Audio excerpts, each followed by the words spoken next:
Good morning and welcome to your daily Gameface. I am Dr. Kim Lannon here on this midway through February day, and it's warmed up to almost a balmy 40. We had a little 5 inches of snow last night. I got people outside doing the snow blower, and I'm done with winter. 40? Did we get to 40? Where you are might not be 40, but I am in my home, and outside my home, it's 40. Wow. Good for you. Oh, and now you get to hear my cat that has a little dementia screaming in the background. And I can hear the cat because I have a new headset. It's like a whole new world. Deaf, and you're not going deaf. I know. It's one of the things, the only thing on me that's not failing right now. Lou's like, I come into the studio and Lou's like, I thought I was going deaf, but I really am not. It was my headphones. I love that for you. Old headphones. So yeah. Well, I love that for you, that you're not going deaf. So right out of the gate, Lou, we have so many things to talk about. Yes. The happiness is of the fact that despite the fact that the Patriots did not win the Super Bowl, it was a fantastic game. It was a beautifully played game on both sides. It was a tough game. Was it really? I do think so. Well, I do say we have for Patriot side, obviously, because you know what I do for a living. Yeah. We have a super young team, and look at where we were and where we are. And so if we keep with the theme of rising for the year, and you know, the year of you last year, and now coming into rise, that's a team that reset their mindset immedately, got reset in general. They integrated Mike Vrabel, and he integrated them as a team back into that space. They stood up, they stood out, and they evolved. And that doesn't mean you have to win the outcome, right? The outcome isn't the win of like what one would socially expect, but what's the win? The win is that they did a freaking spectacular job at doing the things. And man, they are team players. They are honored as a respectable team, lovely players. Like, did you see the end when like a couple of them went looking for each other from each side to like hug it? Like it just, the game overall was amazing. And despite, and because it's my show, I can say what I want, despite everybody's insanity around the halftime show, that was spectacular. I am a big fan of opera and things in foreign languages in general. And we have no problem listening to opera and the Macarena and all kinds of other songs over the years that we get out and dance our booty to, especially if we go on a Caribbean vacation or we do things that are outside of our comfort zone of the United States. And guess what? It was amazing and it was great. And I loved it. And so that's what I'm sticking with. And I loved it and it was fabulous. And well, and I don't care if anybody else doesn't agree with me. Well, there you go. Whatever. I wasn't offended by it. It was fabulous. The whole game was fabulous. I'm too old to enjoy that type of music, so. You are not too old. Oh my God, seriously? Yep. No, you were not. I haven't liked the song since 1983. My grandmother who's dead would be dancing to that. She loved, like, she was a salsa dancer. She was, and I'm not of any, well, actually, I have to say have descent of Spanish, so I could take an affront to people who have a problem with Spanish, but I don't, because you know what? I don't care. Because you know what I loved your own opinion, but I still love dancing to anything. And when people are like, it's not in English, I'm sorry, but if you're saying that, you probably don't go to the opera, but I'm not going to ask, Andrea Bocelli to stop singing in Italian, because you know what? When he sings, I still cry, and I don't have a freaking lick of Italian enough. I do have a little, but I don't have enough. But I certainly have enough Spanish to know exactly what Bad Bunny was singing, because I can speak Spanish pretty good.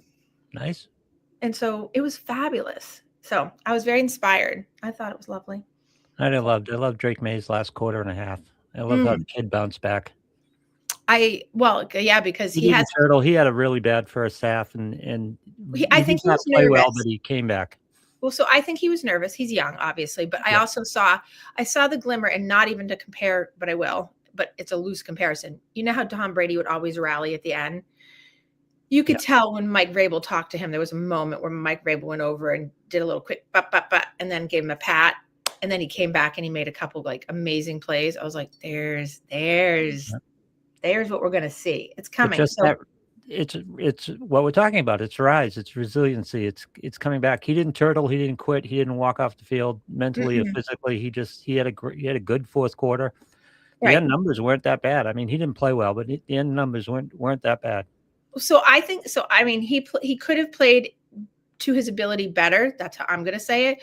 But at the end of the day, here's how I judge the athlete, judge loosely. The athlete at the end, when he's being interviewed, saying that he is so proud of himself and being part of that team and tearful, that is Rise. It's about his integrity, his it's not about, I didn't win. He saw it as a stacked win. So that's the key.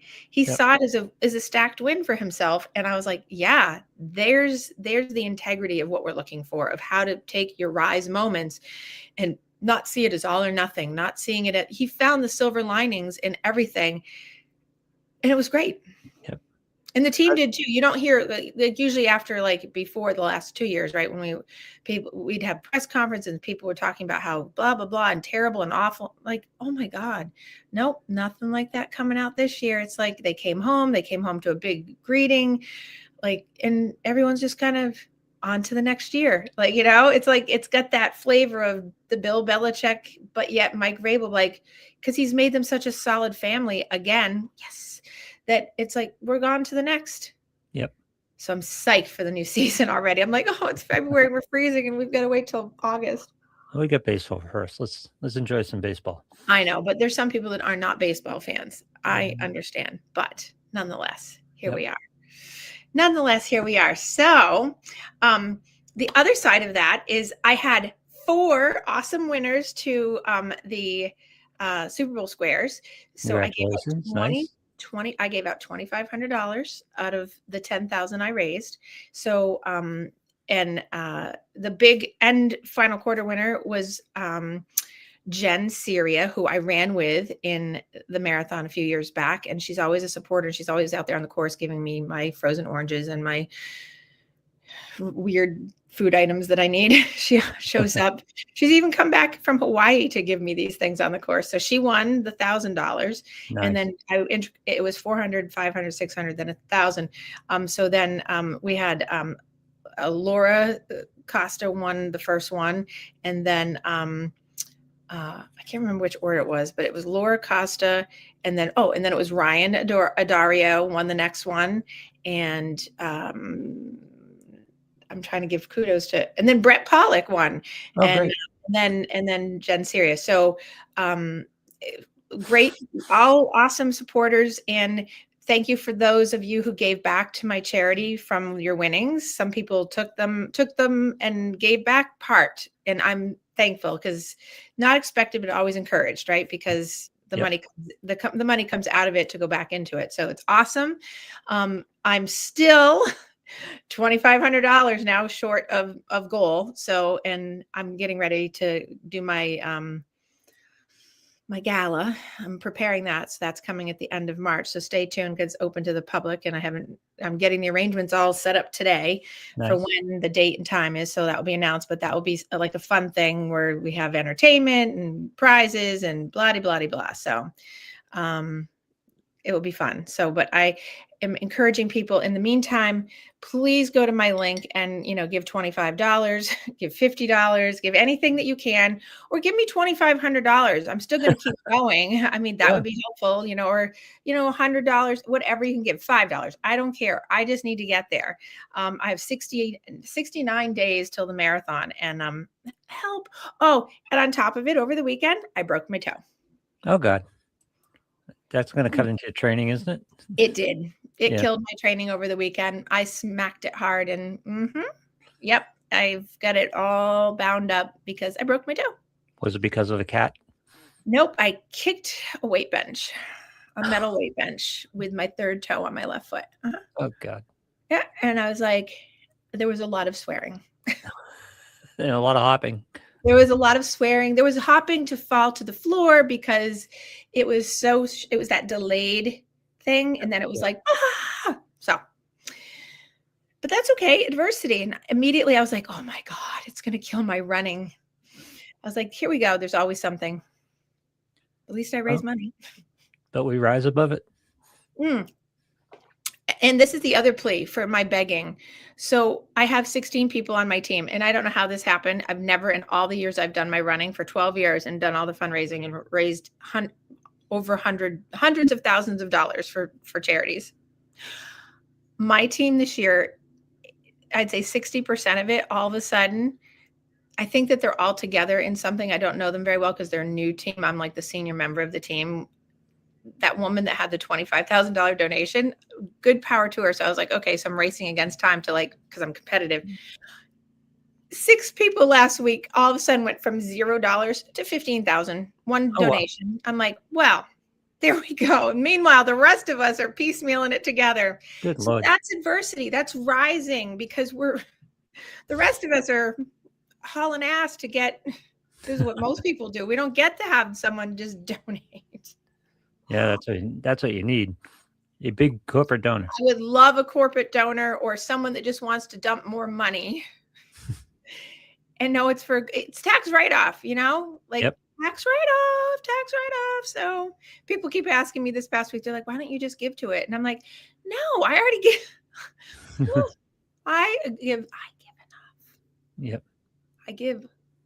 So, and I did tell them, they're like, well, what's the big deal? I'm like, well, because if you don't hit the minimum, they take it from your bank account.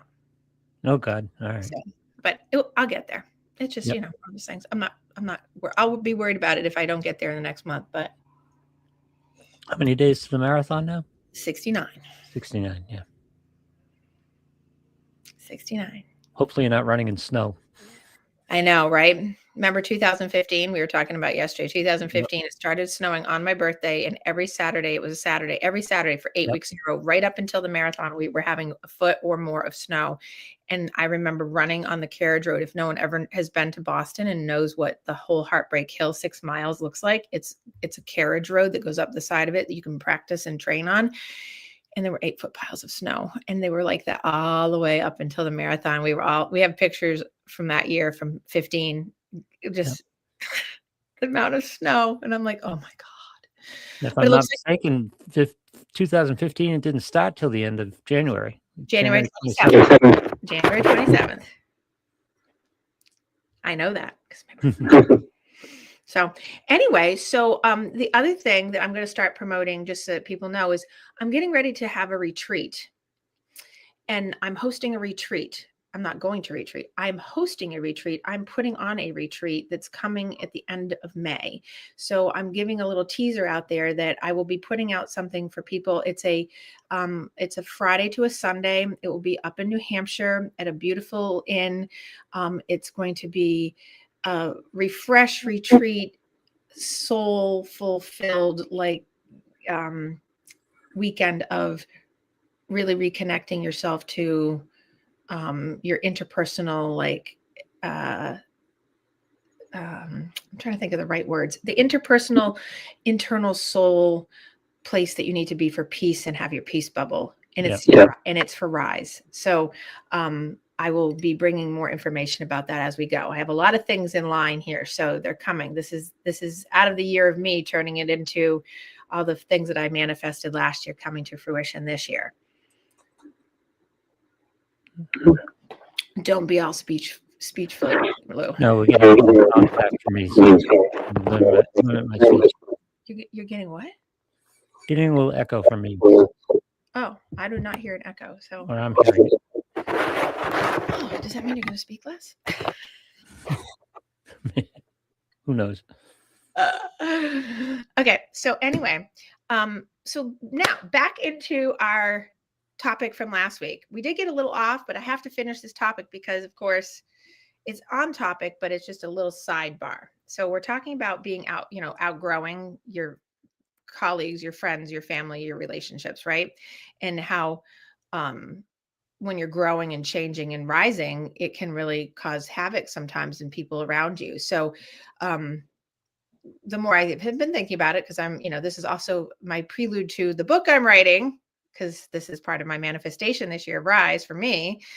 So the outgrowing of others is what I consider probably one of the most quiet and actually probably one of the hardest, most painful, if we use that word correctly, right? Or loosely. I'm using lots of loose words today. It's the most quiet yet painful forms of growth. Because when you're outgrowing someone else or people or families or whatever, you're sort of doing it alone in a lot of ways because you still technically, most cases, especially people I've been talking to, they still care, they still show up, and they still wish things could come with you or people would come with you or things like that. But what happens when people don't follow through on this is that they end up shrinking back into the issue of the non-growth of people, and then they get resentful and harden their heart. So when we try to think about how to rise in these situations when we're outgrowing someone or we're just moving forward, maybe it's not even outgrowing, maybe it's just you're moving forward and other people aren't moving with you. We want to find a psychologically sound way to navigate it without actually shrinking ourselves back into this place that we didn't want or we felt uncomfortable or felt toxic in or whatever you deem it as, and without hardening your heart of resentment, right? So the tools that I would give towards this, of course, eventually, hopefully my book will span this out further, but I'm giving people the guidelines here is the first thing I would say is naming what's actually happening in your private mind first, right? So oftentimes when people talk to me about this, they think if I outgrow someone, they feel like they're doing something wrong. They feel like they're betraying someone or something. They feel maybe like they're abandoning someone because they're detaching, or they feel like arrogant. And I use that word not in the same way of like narcissism, but they feel like, oh, I'll have people think I'm better than, it's usually a difference, really, truly. It's not about betrayal. It's not about abandonment. It is about detachment on some level. It's not about arrogance. It's usually about a difference in people's capacity, their willingness, and their readiness, right? So I have said for years, and if a client ever jumps on and ever says anything, they would be able to attest that I often will say when people are talking about, detaching and getting some boundaries set and doing some growth for themselves, I'll say, the people aren't coming with you because they lack the capacity. I've said that for years, 30 years of my career. I'm like, people lack capacity. When they can't meet you where you're at and you can't meet where they are at, somebody's lacking capacity. So if you're growing and they're not, the easiest example, if you're growing and they're not, then they're probably lacking capacity in some respect. And many people do lack capacity. If we go back to talking about self-awareness and being able to be one with themselves and interpersonally connected to oneself, some people can't do that. Everybody actually can, but some people don't want to because it's hard, it's painful, it's too much work. And it's also scary for a lot of people because they have to face a lot of ghosts, demons, things that they don't want to deal with. So then the growth isn't there. So in that vein, they lack capacity. Now, there's other ways to lack capacity in growth is that people just don't have sometimes the resource base, and that's what I call it. They don't have the resource base. They didn't grow up with the resources of knowing how to do something like that, how to be present and how to move forward. They didn't grow up with resiliency factors and protective factors that make them feel like they could actually take those confidence leaps because they already have courage, because they don't recognize that they have courage. If we go back to 4 shows ago, so all those pieces are really important to being able, in your own mind, naming what's happening for yourself privately and ask yourself things like, what have I learned or integrated that they haven't? Right? What behaviors am I no longer willing to normalize to make it okay for me to stay in this like this? And where am I doing emotional labor that isn't mutual? Such an important question. Where am I doing emotional labor that isn't mutual? If you are in a relationship, friendship, whatever, and you get reactive every time and you want to run away every single time because you get so upset, it's a clarity point that is so evident for a person that that's a relationship that you have probably outgrown because the person's not growing with you. That every interaction, you see this a lot in narcissistic romantic relationships, when you have outgrown it and every time you have an interaction you feel like you just want to run away because it's so painful or so toxic, you've outgrown it. And so that clarity prevents when you have clarity about, what I've learned or integrated that the person hasn't, what behaviors I'm no longer willing to normalize, like I will not tolerate this person crossing my boundaries. I will not tolerate this person treating me like this. I will not, all these things.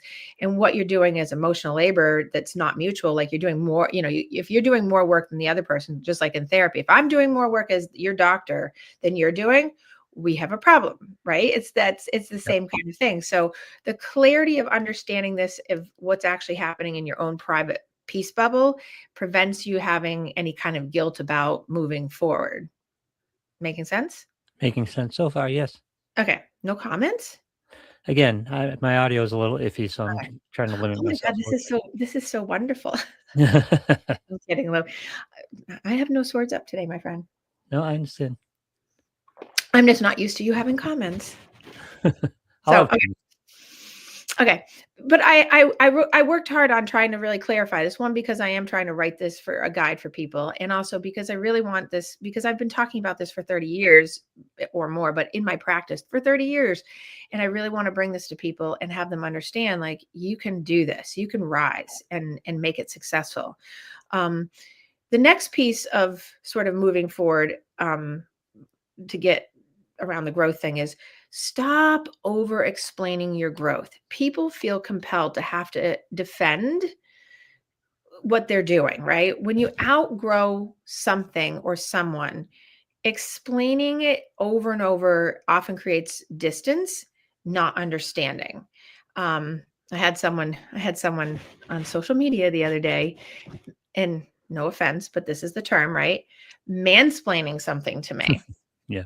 And my response to it essentially was, your insecurity is noted because you feel you have to mansplain. Thank you. That's a sewed up.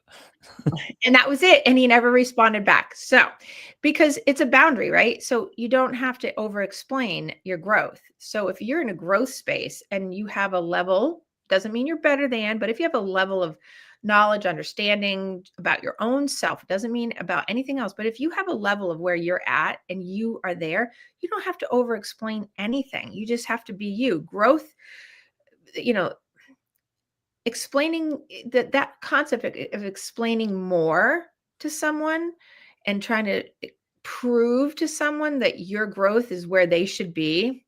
I have clients that I talk to about this. I have one client that I've been talking about this for like 20 plus years, because it's a constant thing for him, that he's always like, but I just need her to understand. I'm like, no, you don't. You want her to understand. And she hasn't moved in 20 years. She hasn't moved on a dime. So all it's done is it's created distance, right? And why? Because growth is scary for people, and growth can sound like judgment to someone else who, one, doesn't want to grow, or they feel stuck themselves, or they feel that a lot of times people won't be able to articulate, but they feel like they lack the capacity, and then it becomes an embarrassment and shame thing for them. So when you explain and explain and explain to try to prove your point of how growth would be helpful for them, their growth conversation with you sounds like, I'm doing a lot of air quotes today, their growth can sound like judgment on them, because they feel stuck, or they feel like they can't, which is not a word that we use, right? And also when a person starts sharing their insight because they're having growth and they're having change, it feels very threatening, to that other person or people, even like a team of people in a company, right? If you come in and you have a newfangled way of doing something that clearly is probably better, but people have been sort of going in a status quo, people don't like the threat of um, the highlighting of something that might take them out, of the whole, old pattern. I just got sidetracked for a second, because across my ticker, I'm following this. Across my ticker on my computer, TMZ just got a letter that said that they have identified who Nancy Guthrie's kidnapper is. And so I got sidetracked because I had a lift of my eye to the ticker. TMZ figured it out? It just says that TMZ got a letter identifying the kidnapper. So I can't click on it because I'm in the middle of my show, but you can, Lou, because you're not talking. So you can find out and let us know. Ryan asked a question that I wanted to get into, and I don't mean to derail you, but he's kind of down the line I wanted to go. He's talking about tackling this when you're in a professional capacity. And I wanted the question, you've talked about it when you are dealing with someone who is not following you with the growth and not rising to the growth level. Ending the relationship is obviously an option, but sometimes you can't. How do you deal with it if you can't? And in a professional capacity, I think that's what Ryan is getting at. You really can't end that relationship. You kind of have to deal with that. Right. So I just saw it come up on this. So how do you, Ryan's question, how do you tackle, by the way, welcome, Ryan. Thank you for joining. How do you tackle issues where someone is lacking growth in a professional capacity, particularly if you are the one in charge of developing them as a professional? So in short, and I'm sort of going to go through this today a little bit, but in short, to answer that question is, if you're in a professional development role and you're supposed to be the guide, the supervisor, the person who's leading the person, right? I mean, there's infrastructure, obviously, there are policy things in the company. I know types of places that Ryan works, right?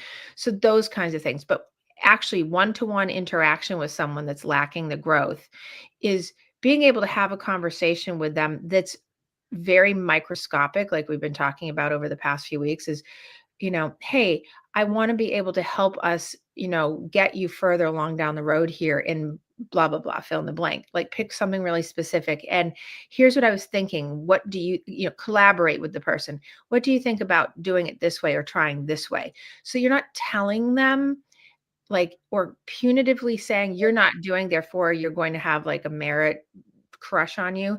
More about having an initial conversation. Hopefully this is at the beginning, not somewhere down the line, but something to the effect of, hey, how do we get this particular issue moving forward? I'm noticing that A happens, or A is going on, and B is what really needs to be going on. And how do we get that to happen?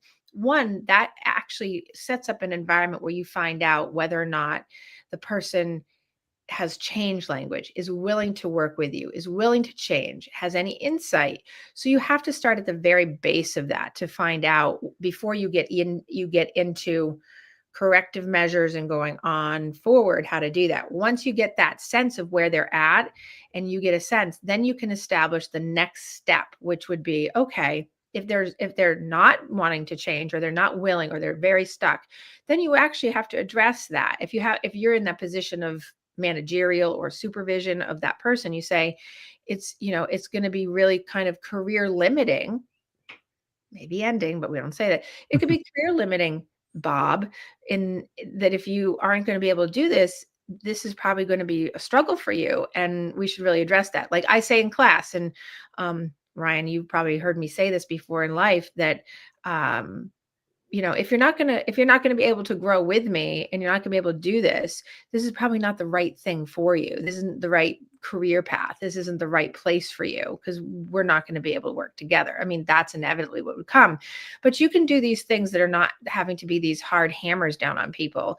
You can just kind of microscopically step each moment, and sometimes this isn't weeks, this could be in a day or two or a whole week of just having this conversation to say, hey, we really need to collaborate here, and kind of lay out groundwork for that.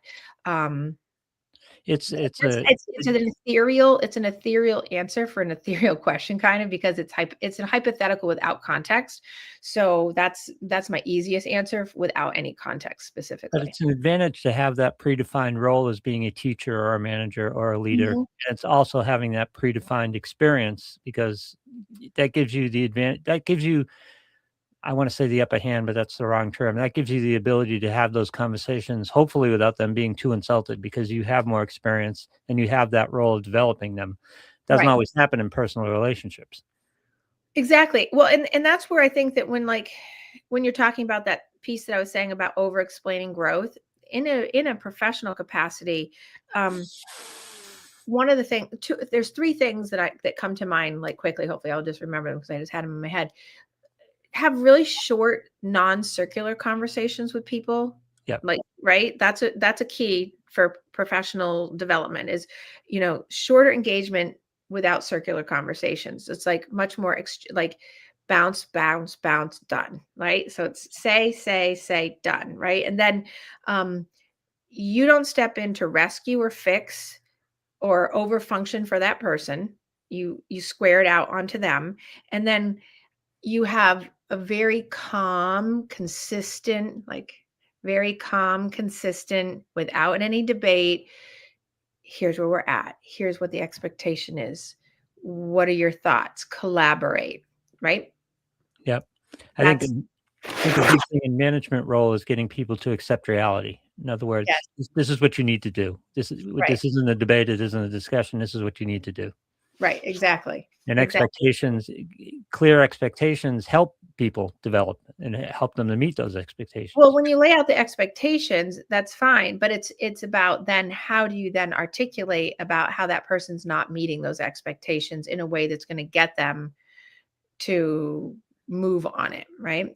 So Ryan says, so use motivational interviewing Jedi mind tricks to get them to think that growth is their idea. Also, love career limiting terminology. Yep. Yes. Yes. Yes. I like the Jedi mind tricks. Jedi Yep. mind tricks are good. Yeah. Kind of what it is. It is. I mean, It's leading the horse to water. exactly. Yeah. And then you get establishment of whether or not the person is willing to go to the water. Yep. Because some people get really stuck and they won't move. Well, And they that gives you an prioritize idea being on a right personal over being. level. They What? prioritize being right over being accomplished or Right. accomplishing the goal. Right. Well, because the ego gets in the way. Right. People's ego and reality manager get in the way of the whole thing. So Yep. yes. So hopefully that answered Ryan's questions. Yes. Excellent questions. I hope Ryan was here when I announced that he won. Oh, I don't know. I know. I hope that he heard me announce his name from Congratulations, one Ryan. of my supporters and winners of my Super Bowl squares. Okay. So the next part, I'm drinking my coffee. So the next part that to add on to when, the quiet part of outgrowing, okay, is I call it grieving without romanticizing. Right. So that when we outgrow something, our job, our friends, oh, good. He was. You're welcome, Ryan. Thank you. When we outgrow something like Ryan was talking about, like a job or a person in the job is being outgrown or the job is outgrowing the person or a relationship, whatever, right? It's a loss on many levels. So even if no one's doing anything wrong per se, and the relationships aren't a good fit anymore, professional development isn't a good fit anymore, a school system isn't good for a kid, and there's so many, it's a loss, right? Even if no one's doing anything wrong, it still comes out to a loss. So we have to think sometimes of these things as being grief, right? The version of the relationship that you'd hope for, that you hope would evolve, didn't, and so that's a loss. We had mutuality, we had shared language in the job. I'll use Ryan's example. Maybe we're not speaking the same language. So now we thought we were, but now we aren't. So now it's time to move on. The future that we had imagined together in this job, the future that we saw for you or you saw for yourself just isn't there. So now it's like, okay, we're grieving what was, and we have to grieve what was without rewriting history to justify leaving or staying. Yeah. Right. So, I mean, that one's like one of my cut and dry easiest ones. It's like, this is a loss, whether it's in Ryan's example or it's in relationships or it's in whatever families, but loss is loss. And people often think of loss only in death, but sometimes relationships, not sometimes, many times, most of the time, relational deaths, even in job situations, are grief because it's loss, especially if you've enjoyed it, or especially if you have been there and you've really enjoyed something about it and you thought it was going to be this thing, but it's not. And so it's important to be able to just go through that process. We're back to accepting the reality of the loss instead of fighting the reality. Right. Which people love to fight. Yep. Oh God, yeah. Because it's the way that they preserve their ego, when in fact their ego would be better preserved if they didn't fight. Yep. It's a hard lesson, but it's good when you learn it. Okay, the next one. All right. This is okay. If the relationship matters, it's so important to offer a clear, non-coercive, notice I say non-coercive, so that's not a leading. We're not leading, right? It's important to do a clear, non-coercive invitation to the person to join you and not sell it to them. That means don't force them, right? So, and out of that, what happens next will tell you everything. And here's an example of what I would say. So I'm approaching. I'm going to try to use Ryan's a little bit here because it's business related, right? I'm approaching you with a real honesty to repair the situation that's going on so that you can have better success here in the company. And I'd love to grow in that direction with you together. And if you're open to it, I'd like to help develop that with you. Yep. Open Sounds like corporate invitation. speak, but yeah. Well, because I was doing it for Yeah. Ryan's. If you do it for a relationship, it would be just like telling someone, I'm approaching our relationship. This is for romantic relationship. I'll convert it. I'm approaching our relationship now with only repair in mind. I want honesty. I want integrity. I want mutual repair. And I'd love to grow together with that. And if you're open to it, great. If you're not, then I have to let you know that I'm not going to be able to continue probably in this. And so that's it. Don't sell it. Don't overtalk it. Don't do whatever you feel like you have to keep rambling on about. Just that's it. And what happens next, whether it's in Ryan's example or the one I just gave for romantic relationships, what happens next will tell you a lot. It will be the response the person gives will tell you. And based on that response, you'll know where the growth will be. You learn a lot through the steps I'm laying out about how people are going to go with you or not, right? Yep. Okay. Man of many words.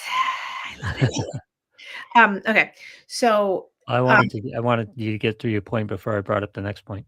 Okay. I got to my point. One of the ways to do this, I think, initially, before you have that conversation, which is always difficult because people are defensive. Yes. If they're pulling behind you, they're defensive. Yes. And you get it. You're always kind of threatening their ego. We talked about this a little bit last week. Modeling is a great way to start this discussion. Yes. Yeah. Yes. Just model the behavior for them, and hopefully they accept it and pick up some cues from it and go forward with it. Right. And because modeling, well, yes, you still can have the resistance in the modeling because people often won't want that. But here's why I said, I think last week in the show, that if all of a sudden I can hear people doing dishes in the house. Hold on, please. Is it the cats doing dishes? Yeah, the cats are doing dishes. It's kind of cats I want. Yeah. Modeling is like you can do therapy for a whole family with one person in the room because you can teach your client how to be their best self. They can rise, and by doing that they can go home, and when they do something different and they start to do different pattern, they're consistent and all the things I'm saying, that often will change the dynamic in a household, that people will come along with you. It also happens in businesses, which is why industrial organizational psychology, when you have a top down hierarchy, if you can get a top set of people to model behavior that they want, that is healthy, often the company will change, which is why IO is so good. The problem with modeling is a great way to start this, to go about this, but it's tough for the person who's the crab being pulled back into the bucket, because sometimes they haven't developed quite enough resilience to continue to maintain their level while they're being dragged back. Right. And that's the thing. So I want to say something about that. It's on topic, but it's a little bit about the crab in the bucket. Oftentimes people who are the ones being pulled back by the crabs in the bucket, the one that's trying to get out, if they can get out, that means probably they got out by sheer oomph, right? Or they got out because they do have the resiliency. The other side of it is the crab in the bucket that keeps getting pulled in is because they don't have the resiliency, and they end up feeling the guilt. They fall in themselves because they don't have the confidence. They have courage because they're trying to get out, but they don't have the confidence built. They don't have the lack of fear fully, which who does, but they really don't have the lack of fear to bypass the fear to say, I'm still getting out. And so they get pulled back in over and over. I mean, I've given examples over that, with students I've had, that family members have said, who do you think you are? You can't be better than any of us by thinking you're going to college, and then they quit. Like, they have it in them, but the strength of the group of other crabs pulls them back because they don't want, they're hurting so bad. They're grieving. They're the ones that don't want to move. So there's power in the numbers. So modeling works both ways, positively right. and negatively. So you have to really have the internal fortitude, and you have to have a support system around you. Even one person, I call them the yummy person oftentimes. You have to have someone that's yummy enough to say, you're doing a good job, kid, keep going. Don't worry about it. Let them be, right? And be able to keep going. Which brings me to my next point. Adjust your proximity, not your integrity. Adjust your proximity, not your integrity. Outgrowing does not require cutting people off, right? It doesn't mean jump out of the bucket and leave them, right? It often means just changing your distance. Get out of the bucket. They're still in the bucket. You can still go visit. Yeah. But you're just not going to get back in the bucket, right? So options like if you're in a relationship, same relationship, lower your expectations.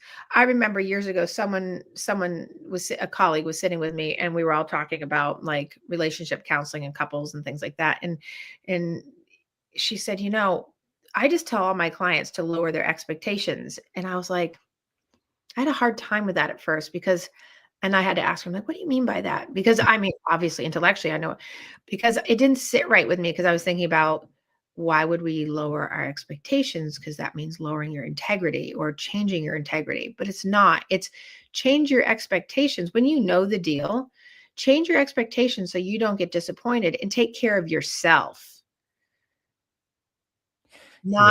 Not expect to have another person take care of you. Doesn't mean that you might not find someone else down the line to take care of you in the way that you deserve or expect. But in certain circumstances, you can have the same relationship, but you have to adjust and lower the bar. Yeah. And right? just, again, it's back to acceptance. You just accept the way they are. I mean, an old friend used to say, you can't blame a pig for having a short neck. It's like people are Right. just who they are. And if you accept them for who they are, you can lessen their grip on you and lessen their ability to pull you back in. Exactly. Yeah. Exactly. And how do you do that? So that first thing is like lower the expectation, but also have fewer deep disclosures to them. Don't utilize that person as your confidant, because they're not going to hit your mark. They're not going to meet you where you're at. They're not going to maybe understand you. They're not going to be able to give you a back and forth mutual. There'd be no mutual reciprocity of depth. And you see that a lot in relationships, right? But if you apply that context of who they are to what they're saying, sometimes that lessens its impact on you. Exactly. Like, yeah, Right. that's just who she is. Yeah. What? That's just who they are. Right, exactly. And you have to get to know the person well enough, and hopefully not before you're like totally like ripping your hair out, to figure out that that's where you need to be. Because often it damages it when you take it personally, but when you understand it's not about you, it's about who they are, They that are, right. lessens the impact on you. Right. Well, and that's why in like romantic relationships, when people say, if she loved me, if he loved me, he would No. Not what mm-mm, it's about. no.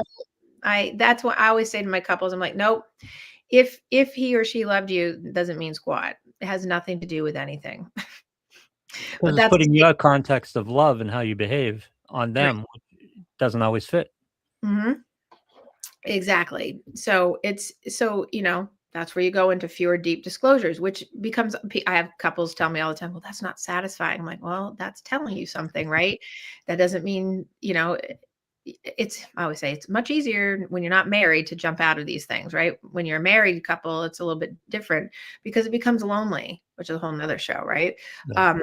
When you're doing this, adjusting your proximity, not your integrity, structure your time that you give up. Now, this is that mental space bubble. Structure your time so you have less open-ended intimacy. We're not talking sex, we're talking Yep. connectedness.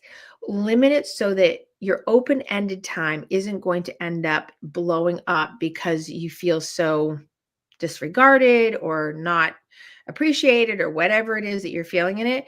The more structured time you make, like doing something where you don't have to deep disclose, you don't have to have like big expectations, you just have really limited open-ended intimacy, It's going to preserve your integrity of yourself. And then you're not going to feel as disappointed or as disconnected or as abandoned or whatever it is you end up feeling in this, because you're growing. Right. And then this sounds, I have a couple clients that laugh at this because they're like, are you serious? And then they go do it and they're like, oh my God, that worked. This is about share activities, right? Without sharing any process about them. Okay. Just go bowling. Yes. Just go bowling to go bowling. Go golfing to go golfing. Go to the movies to go to, and then don't talk about it. And people are like, but that's not fun. I'm like, well, but the person you're with isn't able to meet you where you're at. So if you want to do those things and you're just giving yourself proximity of distance without losing your integrity, that's what you need to do. Yeah. Does not mean it's a perfect, this is not a fix. This is just about adjusting to your growth so that you can keep growing while another person isn't growing with you. And it protects your growth without punishing their whatever they're doing. Yeah. Makes sense. Yeah, structured activity limits that open-ended time where you get into problems. Right. Exactly. Exactly. Which then, if we're doing that, it releases us to the next part. It releases us for the need to be understood. There's so many people that talk about like, I would rather understand you than be understood myself. I do that. And if you're watching, I do that because I have heard so many, like I call it old school psychologists, tell people like, try to understand him from, right? Okay. Yep. You have to release the need to be understood. And this is, I would say, the hardest part. And going back to that client I talked about earlier that I've had for 20 years, he tries so hard to convince, he over-explains, he mansplains, he does. And he's always trying to, he has ego that's very damaged from his own childhood. So he always feels the need to explain to everybody, but particularly in his relationships, right? He's grown a lot and she hasn't grown with him. So the hardest part is that he's constantly still working on, he wants to be understood. I said, you have to let go of the hope that you're going to be understood and stop trying to prove yourself to her, because you're still trying to prove he has some dad issues, right? So he's trying to prove to his dad through his relationship that he's right. He has a need to be right all the time. Like you may never be fully understood by this person because you've outgrown them and they haven't grown with you. And they've told this particular person, and I've had other people like this, they say, I'm not changing. They specifically say, I'm not changing. Yeah. That should tell you something when someone says, I'm not changing, right? Yep. So understanding for a person, for you, like if I needed you to understand me, understanding would require you to confront your own stagnation. People don't want to do that. No. Right. And my growth disrupts the role that you're playing in my life. And that bothers people. So they'll be less likely to want to understand you because they're threatened by it. It goes back to that. So you do not need someone's comprehension to make you legitimate in your evolving. It's down to your gains have to be internal. Your gains have to be accepted by you. So Right. you don't start seeking that external validation because Right. that's what gets you into trouble. Exactly. And that's one of the things where this is why I say this is the hardest part, because this is where people sort of get to, and then they sort of quit because they look so hard for the atta girl, atta boy, like, because they want to be understood. And when they don't get understood, they get stuck in a loop. And then they have that circular thing. Like, if you only understood, if you only could see that I'm right, if you only came with me, if you only did no, because now you're losing your peace bubble. You're spending mental energy, losing your integrity, becoming part of theirs. And you don't need their understanding or comprehension to make your growth legitimate or okay. You can evolve and not have to have them come with you. Mm-hmm. But there's the grieving, right? It's like, but I want them to come with me. I know, I understand, but that's not, it's an acceptance piece there. Like, I know you're a hopeaholic, right? You want what you want and you hope that that's how it's going to be. But if you're in this position, it's probably not going to happen. Well, the path to internal validation is tricky. It's hard. Not many people get there. Right. But you need to, that's where your peace comes from, internal validation. Exactly. And so in releasing yourself from the need to be understood, you have to then watch for some warning signs. And so if you are in that mode and you're stuck because you got into that spot, there are warning signs to make sure you keep going in your growth so you don't get stuck and then backslide, right? And these signs are so that you don't step back further and start like back at the beginning or slide, right? So these are the things that will signal whether or not you have to take a step back further distance from them, right? Is if you feel smaller after interactions with them, there's a sign, right? So for instance, I won't say who because I know that some of these people listen, but these are the things like if I write my book, I have to wait because they have to die first. Yep. But so there are people, and actually it's gotten better. There are people in my life that I've gotten into a place with where like I have to have very small interactions and had to distance way back because I learn, because every time I'd be around them for even 5 or 10 minutes, it would take me 2 or 3 weeks to recover from that. Yeah. I'd be reeling from that. Yep. So being really mindful that the smaller interactions help you, because you know that if you feel small or you feel stressed out after you've had an interaction, that's your sign that you've got to back it out. Yep. Right. The next one is if you feel like you're self-censoring to keep peace, that's a sign, right? Mhm. Like, I'm just not going to say anything. I'm not going to do it. Like, oh, there's so many people that do this, right? And yeah, I'm could give so many examples, but I'm going to let it sit, right? We all know. When the repair is one-sided, obvious one, right? When you're in the repair mode, but the other person is in like destruct mode, that's a sign to back it up. When you have curiosity is meant with some kind of contempt or defensiveness towards you, like if you say something like, well, I was wondering if we could talk about it, and the person's like, ah, well, that's a sign to back it up, right?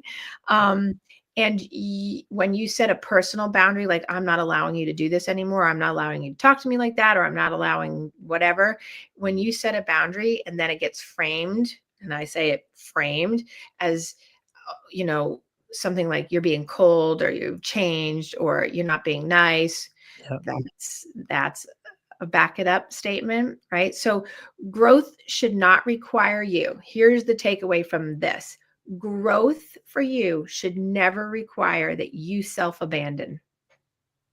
If you self-abandon, then you've lost your growth in that moment. Doesn't mean, but note to yourself that if you self-abandon for someone else's warning signs that you see and you give into it, like you're censoring to keep the peace, or you feel smaller and you keep going right there to it, or you keep trying to repair when the other person isn't in repair mode, you're self-abandoning.